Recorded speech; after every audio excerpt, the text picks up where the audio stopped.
In Ideals for Living, Dr. Ernest Holmes writes, "It is to the benefit of all that we give of ourselves in love and in service to others, in a spirit of generosity and good fellowship. To refuse to give is to refuse to receive, for everything moves in circles. Real giving is the givingness of the self. A kind word, a thoughtful act, perhaps just a smile, can help lighten the burdens of others." Breathe. Please join me in allowing Spirit to create through us by saying the affirmation found on the screen or on the front of your program. I know that I am one with the source of all good. As I express my divine nature in all my thoughts, words, and actions, my good expands in beautiful, miraculous, and glorious ways from expected and unexpected channels.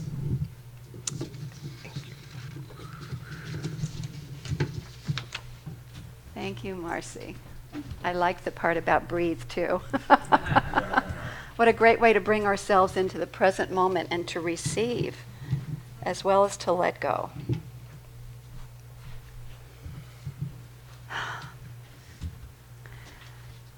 So let's close our eyes and let's just begin with a prayer.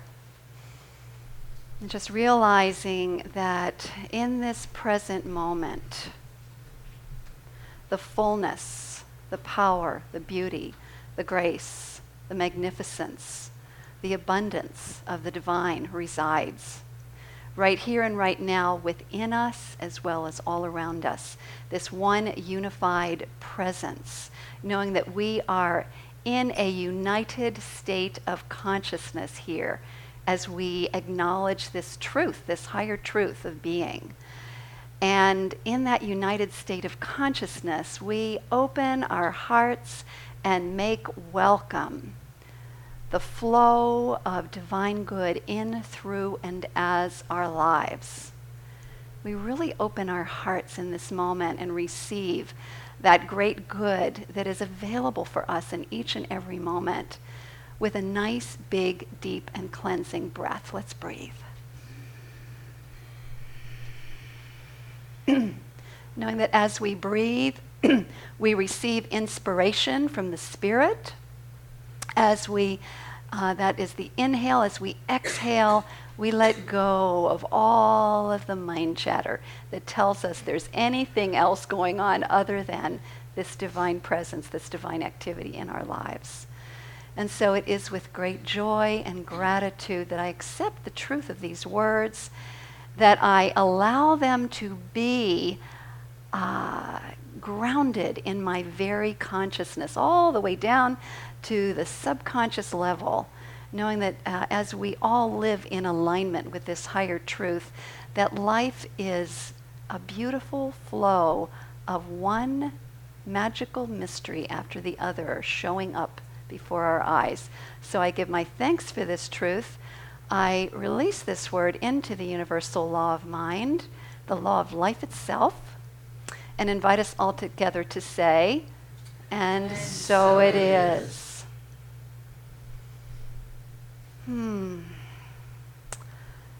So, with that in mind, this month is dedicated to sharing 9 practices. We're calling them the Divine Nine, 9 spiritual practices that support us in lining up with our divinity and living in the flow of infinite good.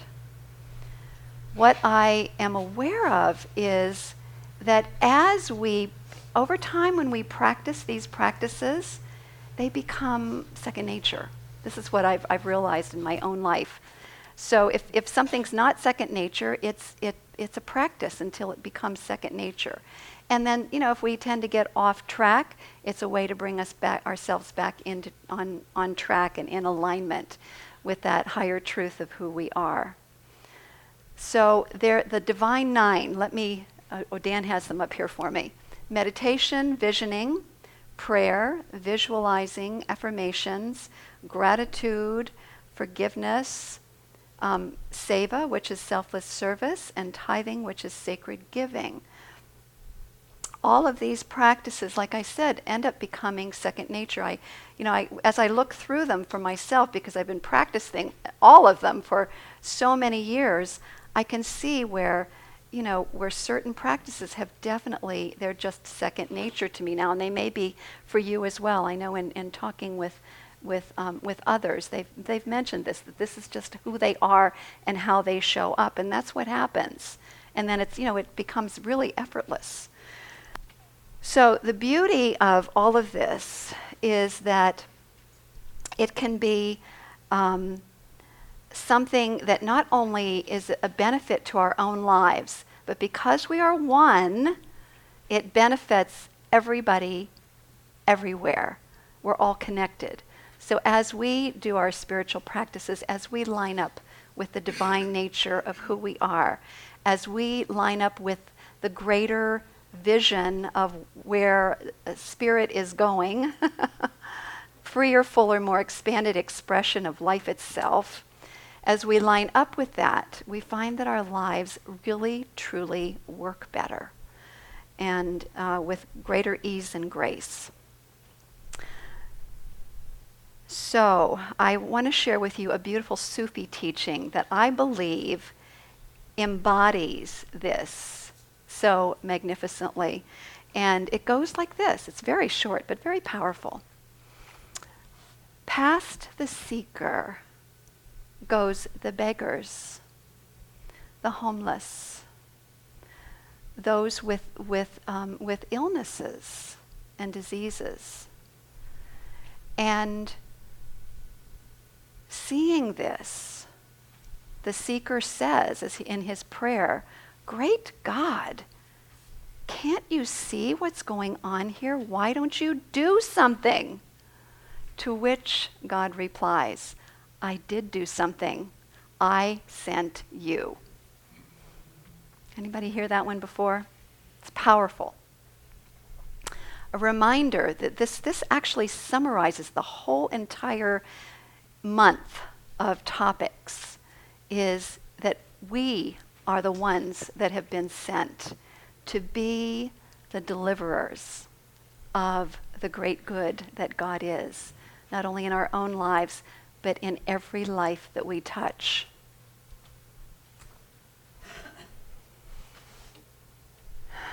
So Karen Drucker, I love her music. She has a song that goes like this: "I am the heart, I am the hands, I am the voice of spirit on earth, and who I am and all I do is a blessing to this world." So I'm going to invite us to affirm that, and I'll break it down into little chunks. So just repeat after me. I am the heart. I am the hands. I am the voice of spirit on earth. I am the voice of spirit on earth. And who I am. And all I do. Is a blessing to me. And to the world. And so it is. A great reminder of our beautiful divine magnificence. So again, we bless others and we bless ourselves as we practice the givingness of God. God by nature gives and gives and gives of itself in, through, and as all of creation. Those, like I said, I just finished reading the book by Michael Singer, those who line up with this truth on a really deep level and continue to let go and trust, find that truth shows up each and every time. So the givingness of God, as we give in selfless service, as we give with our treasure, our financial treasure, to the places where we are divinely guided, we find that life works better. So those are the two of that big list that I'm going to be covering today, which is what is called sacred selfless service That's the Sanskrit word for that is seva. Anybody hear of seva before? Seva, yes, the sacred Sanskrit word for selfless sacred service. So this thing called seva, or being in service, sacred service, is, some may say, oh, that's volunteerism. Actually, it is way more than volunteerism, because it is not limited to things that we do after we do our normal daily activities. It is not a task or a chore that we do for some other organization. Do you see the difference? What it is, it's a way of being. It's a way in which we show up and we give of ourselves, our whole heart, our whole being, doing our very best to be a beneficial presence in every aspect of our lives. It is something that flows through and permeates every single activity. It's a way of showing up, a way of being, an attitude. So there's a beautiful story that I think speaks to it so well. It's a story about the revered saint Ramakrishna in India. And people came to him from all over because he was such a deep presence of the divine, and his wisdom was known far and wide. And so one day, an older woman came to him, and she said, I fear death, and I fear that I am going to die without really truly knowing the love of God. And she said, I know what you're going to say. You're supposed to do spiritual practice of some kind. And she said, so what? She says, I feel like I'm too old for that. Of course, we know that's not the truth, but she says, I feel like I'm too old for that. So what, Ramakrishna, can I do? And so Ramakrishna thought for a moment, and he said, well, what is it that you love? And she said, well, I love my little grandson. And he said, that is your spiritual practice. You are to love your grandson with all your heart and soul and being. You are to see the divine in him every moment. That is your spiritual practice. So how beautiful that story is in reminding us of what sacred selfless service, or seva, is, which is to love everybody that we come in contact with to the best of our ability, even when they are showing up as calling for love, especially as they are showing up as calling for love, and to do so with a generosity of spirit. So I want to say a little bit more about this idea of generosity of spirit, to see their divinity. What I found is that there is a second Buddhist precept that is the same thing as one of the 10 Commandments. These spiritual truths run through all different faiths and traditions. And I love to see that. I'm really into seeing how it all ties together. And this was brought to my attention actually in my yoga class, this Buddhist precept, when my teacher said something that really caught my attention. She said, the Buddhist precept that says, do not steal, she said that teachers in this day and age teach it this way: practice generosity. So turn it around into the positive and take it to that place of divine expression.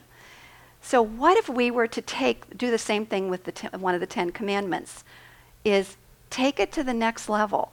It's not just do not steal, or thou shalt not steal, but how about thou shalt be generous? Practice generosity. So that is what seva is. It is the practice of generosity of spirit. So I'd like to honor some people in our congregation, and I know many of you embody Seva so beautifully, but I wanted to focus on some particular people today. And those are our practitioners and minister. So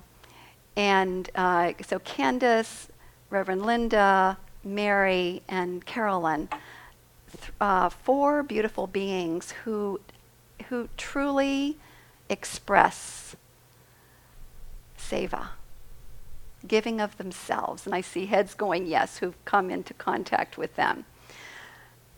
And so what I'd like to do is have 2, or maybe, let's see how we're doing on time, 2 or maybe 3 of them speak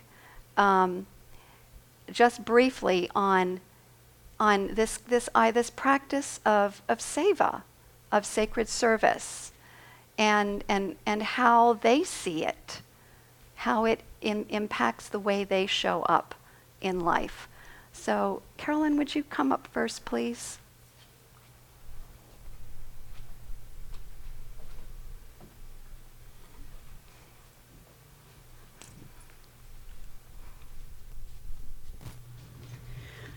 Good morning. So the first thing I would like to say is Reverend Kathleen said brief. Does not compute, but okay. I would say that for me, this is community. This is a place where we are led to come for a divine appointment. And so being in a place where I feel God is, the presence of God is so palatable here and within myself, this really is where I am, I guess you would say, supposed to be. So in being in community, any kind of community, even our own personal homes, there is a givingness of everyone who is involved, who receives the blessings of being in that home, or in this particular instance in this community. And so what I have done is being very open to receive whatever the vision of God is unfolding in my life, and I choose to say yes, the sacred yes. I'm one of those yes people, but now I have come to be spiritually discriminating in my yeses, and so everything I do here is out of love, and it's out of joy.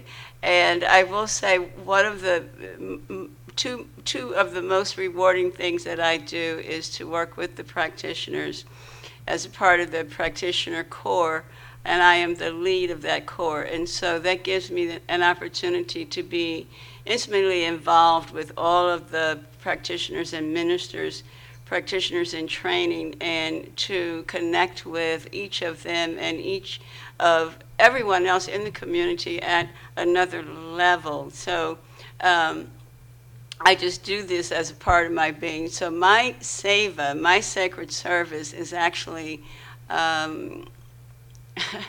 such a gift to me that I am able to show up and show out in very good ways that are wonderful to me, and also to, in any way I can, uplift this wonderful spiritual community. And so I don't want to get into all of the things that I do, but I put it on a checklist, and I said, really? That's a lot. But I'm willing to share. If anyone would like to come on any team that I am a part of, I welcome you with open arms. There's room for more. I do, the second thing I did want to say is I am just in love with the Spiritual Growth Circle. And I have been doing that for about 3 or 4 years now. And we now have a group of people who come together as a part of their own spiritual unfoldment. And we have made connections, and we call ourselves the Spiritual Growth Circle Core. And so if you would like to be a part of that, or any other service that you feel drawn to, knowing that it is not a chore, it is a blessing. And so every step in sacred service is a blessing, not only to me to ourselves, but to everyone that we come in contact with. So thank you, Center for Joyful Living, for this opportunity.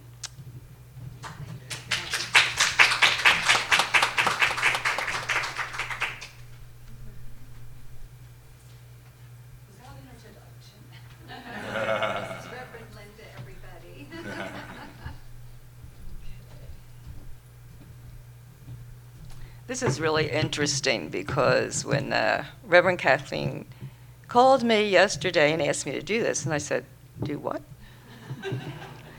I'm acknowledged for doing what I do, and I do what I do without any sense of ever being acknowledged or compensated.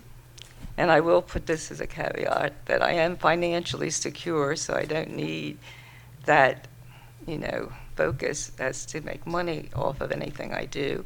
And I'm healthy, thank God, that I can do what I do, and I don't have that as a deterrent. So, that being said, I still didn't know why she called me. Because I can look out here and pick out everybody and say, wow, every one of you serve in a capacity one way or another. And my inner feeling is that that's what I'm here for, is to give my gifts and talents in all different forms and ways. And what I do at the center is usually behind the scenes. I always said I wasn't a pulpit minister, but if you show up on the 26th, you'll see that was a fallacy.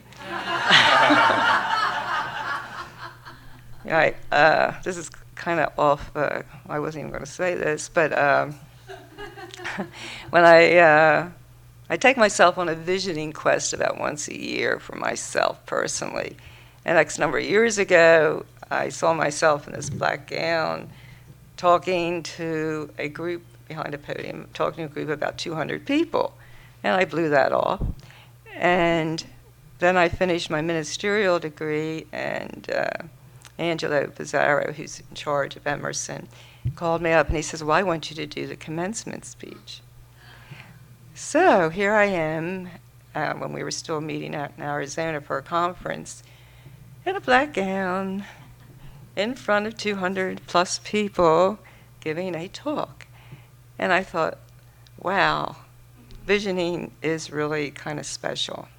So that being not, that's kind of a sacred service thing, so you can keep up with your visiting there. That's what I do behind the scenes. I kind of encourage. But I do many things in many different groups around town. And what I have learned from myself from it, because then Kathleen said to me, well, I said, I don't know what I'm supposed to say out there. And she said, well, she says, well, tell them what you got out of it. And I said, oh, I don't even think about what I get out of it. I just, feel drawn to what I feel like I want to give to, and I say, oh, okay, I can do that.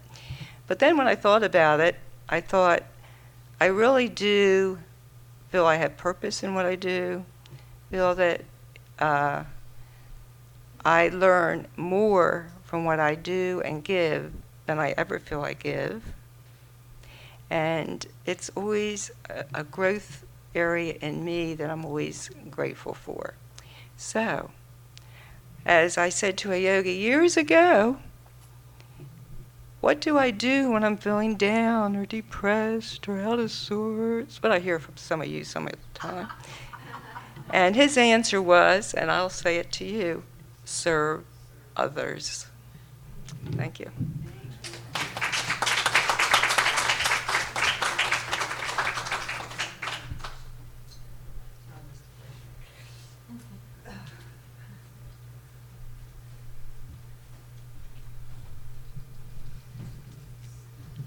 I really will be very brief. When this was mentioned to me, anyway, the first thing that came to my mind was being a child, and in a very small neighborhood. It was in the country, and I loved to play outside, and I loved to climb trees and make games and participate, with other children. I felt that inner joy. And so it became my mission to organize the group of children where I lived to have playtime, in the afternoon after school, or, on weekends. And it was always like, that was to me the first awareness of service. I didn't know it was service. What I knew was that if there is something that I feel passionate about, that I receive so much great joy from, that I know nourishes me from the inside, I want to share it with others. And I understand that that in sharing, I am increased by it, they're increased by it, and it's just this huge blessing. It's healthy, it's wholesome, it's nourishing, it's just good, and it's filled my life. So it became just, I think it's innate in every one of us. I do believe we're born to serve each other. I mean, our parents serve us from the very beginning. And some of us are nurtured a little bit better than others. And yet it's still natural within us to be of service to others, to be compassionate for what others are going through, and to want to console and support. I truly believe it's innate within us. And I just feel blessed that I recognized that very early, and it has become and continues to be just an incredibly rich motivation for me to share the joys of life that I recognize and want others to experience as well, if they're not, or invite them to experience it. So it's living. It's a way of being. And it just serves me. It is that amazing richness that comes back. It's not expected, it's not demanded, it's not coerced. It's just the way it works. It's just the way it works. And it's like Reverend Linda said, I am nourished and I'm expanded so much by everybody that I come into contact with. By the gifts that they share that are different than mine are. And I'm always like in awe. I go, wow, these people are so bright. They're so brilliant, all these people. I'm learning so much from everybody that I share with in service. And in effect, we're all in service to each other. And so, thank you. It's just my blessings.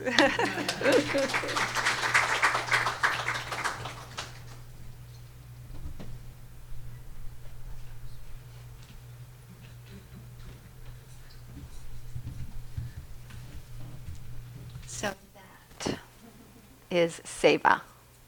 Everybody get it?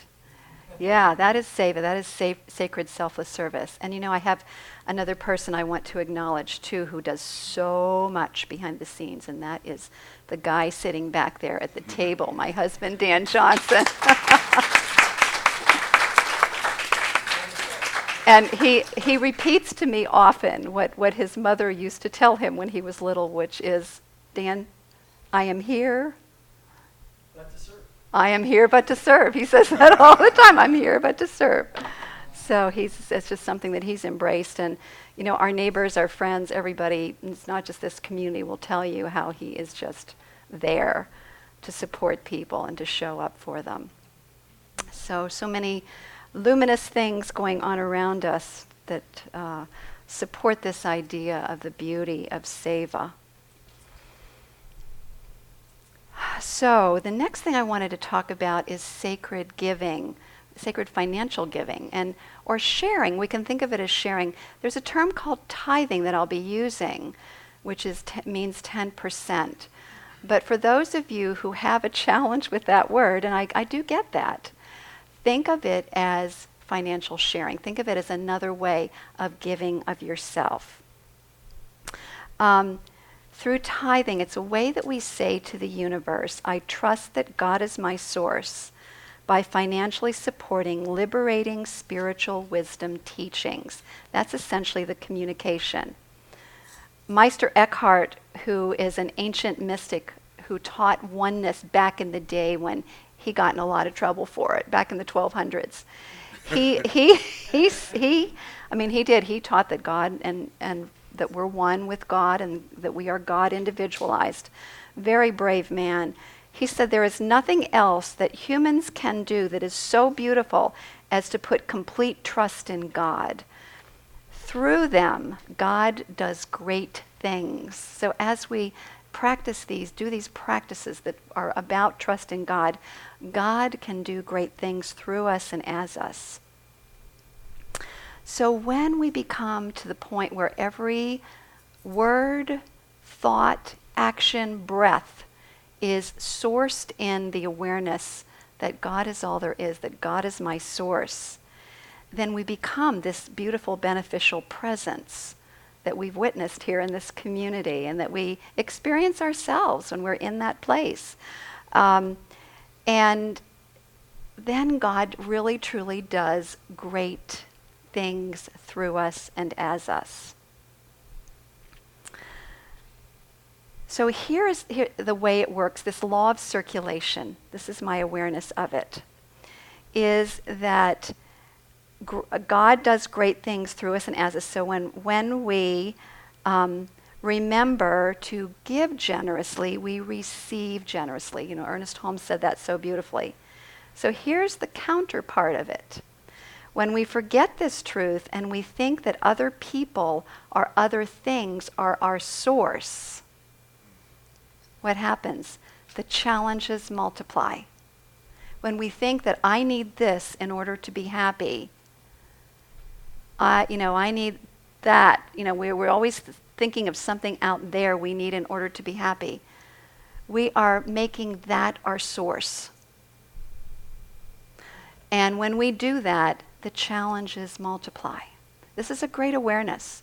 So as we line ourselves up with seva, with these other spiritual practices, this practice of giving, I've often heard the saying, we can't outgive God. The more generously we give, the more generously we are able to receive. It's like opening up the floodgates. So this is the practice, the way I look at it, is that when the mind chatter goes, oh my gosh, I don't have enough, I can't do it, I don't have enough time, I don't have enough this, I don't have enough other, that mind chatter gets in the way of me being my divinity. So it's a practice of letting it go and coming back to truth. God is my source. Letting go, oh, I can't do it, oh, it's too much. God is my source.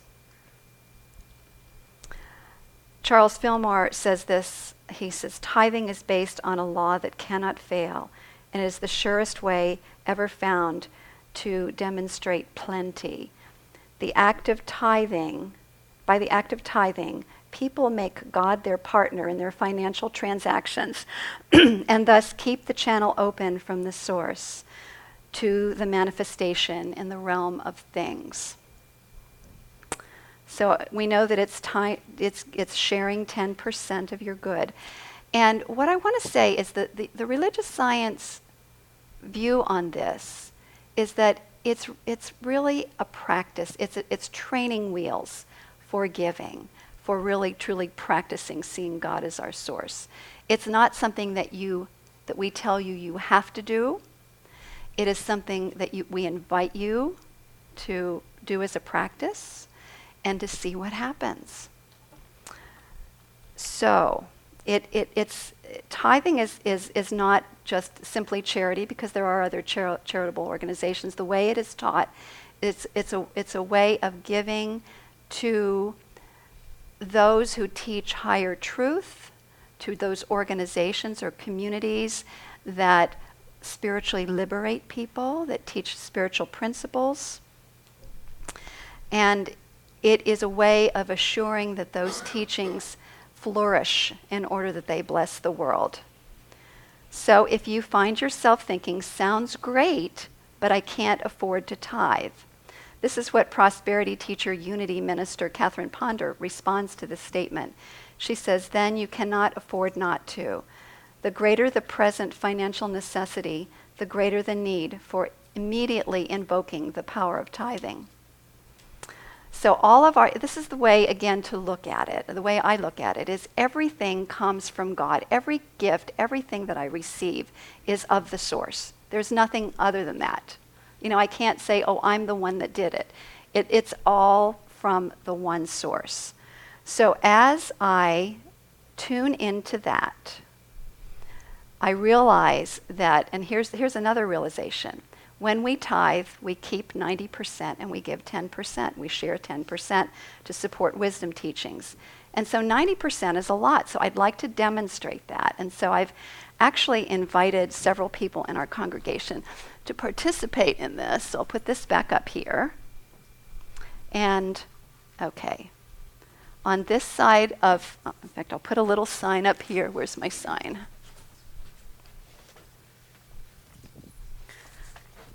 We'll put 10, we have people who have 10 items, that they brought with them. We're going to put one of the 10 items here, and the other there, so we can really visually see. Okay, so if you would all just come on up and start putting your 9 items here and your 1 item there, we'll see how this looks.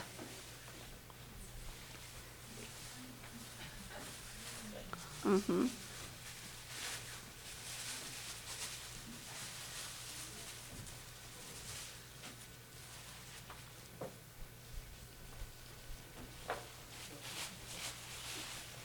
Okay, just come on, just keep doing, keep moving.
Lovely. All right, so here is what happens. To this is added, right? We know that when we do this practice, our good multiplies because we're in the flow. So I have some additional things down here to demonstrate that. There's one of those and 10 of those, or 9 of those. There's one of these and 9 of these. There's one of these.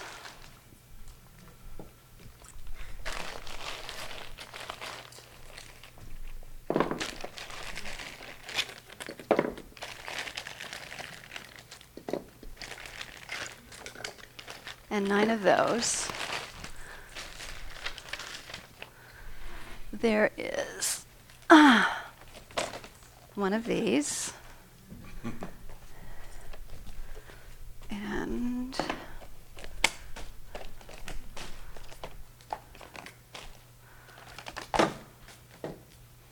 9 of those. Let's take a look at that. What do you think?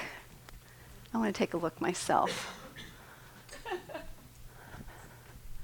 So that puts it in perspective, don't you think? Yeah, let's throw it away every day. 90%, yeah, really. 10%. So sometimes our minds make things into something much bigger than it really is. When we look at it, it's not so undaunting, is it? All right. So here is the deal, and there's something that's in your program, I'm sure you probably saw it by now, is that I'm going to offer you a challenge, a tithing challenge. It's yours to decide. Nobody's going to judge you one way or the other. But this is the way that it works. You simply fill out the form and turn it in, put it in the offertory basket today, or give it to Dan in the back. And for the next 90 days, and the days show up what they actually are there, is to actually practice giving 10% to the Center for Joyful Living as a place in which you receive spiritual wisdom. And this is the cool thing about it. So over the 90 days, you immediately and consistently return 10% of what you receive financially to the dissemination of the teachings, and that's whether you're here or not for the services. And even if you feel afraid, do it anyway for 90 days. For 90 days, that's it. And during the 90 days, you'll receive supportive emails from me that will have inspiring things to keep you going and to help you with the process. And if you play full out, if you tithe consistently and follow the guidance that I offer you in the emails, if you do this and do not feel like your life has been enhanced in those 90 days, Center for Joyful Living will give you your full 100% of your tithe back. It's a no-brainer, right? So that's how it works. And so if you're ready to practice tithing, to see if this truly works, fill out the form, and again, just put it in the collection basket or give it to Dan. So just to summarize all of what we've been talking about today is when we put into practice abundant or generous giving, we are also practicing abundant living because we're in that beautiful flow of giving and receiving of spirit. And so I just am so grateful for you being with me here today and for being open and willing to listen and to consider and to think about ways in which you can expand your lives in spirit to show up as your divinity more fully. And I thank you so much and have a beautiful day. Namaste, and so it is.